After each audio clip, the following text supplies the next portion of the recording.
I'm Dick Lathrop. I'm a research limnologist, and I've been studying the lakes near Madison for over 40 years.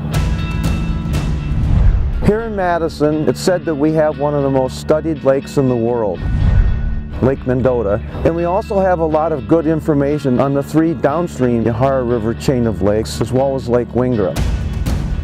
Each summer, the UW Center for Limnology takes water clarity readings and collects water samples for phosphorus concentrations in the middle of the 5 Madison area lakes. When we compare summer water quality data for 2017 to data going back to 1980, we see that 2017 was somewhat worse than the immediately preceding years. Like weather though, water quality is highly variable each year. The good news is the phosphorus index for the current decade since 2010 has been better on average than the previous 3 decades. However, with the recent invasion of zebra mussels and their rapid expansion in 2017, we can expect some big changes in our lakes when the mussels reach their maximum population density in a few years.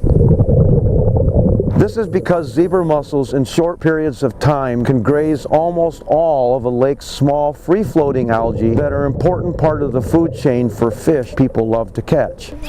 Unfortunately, with clearer water allowing sunlight in, and with lots of available nutrients, we can expect some bad algae will grow unless we significantly reduce lake phosphorus levels. Data from other infested lakes indicate that while water clarity will increase in the center of the lake, slimy and unsightly filamentous algae will flourish in shallow waters near shore if nutrient levels are high. Blooms of large forms of ungrazable blue-green algae could also increase, piling up as floating scums on downwind shorelines. These biological effects on the traditional indicators of summer water quality have forced us to think about other ways to determine if phosphorus levels are declining in our lakes. One such indicator for Lake Mendota is its phosphorus concentration measured soon after fall turnover around November 1st. This concentration represents the full amount of phosphorus in Mendota's waters near the end of the growing season. Phosphorus that is also available for next year's algae growth.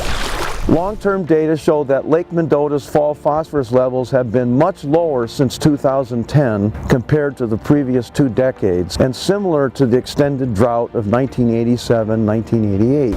Reasons for this decline since 2010 are a combination of many factors, including agricultural, urban, and in-stream management practices that have been implemented to reduce phosphorus runoff.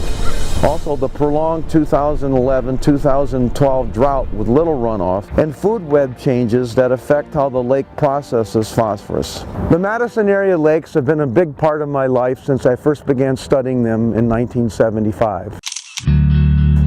It is encouraging to see all the emphasis on small things individuals need to do, like urban homeowners raking leaves out of the street before rainstorms, and farmers sowing cover crops on farm fields to prevent soil erosion, even as bigger private-public efforts have begun to deal with manure runoff, such as the building of manure digesters with nutrient capture add-ons. However, there is much more work to be done to curtail phosphorus inputs, even as we have not experienced the full effect of zebra mussels yet.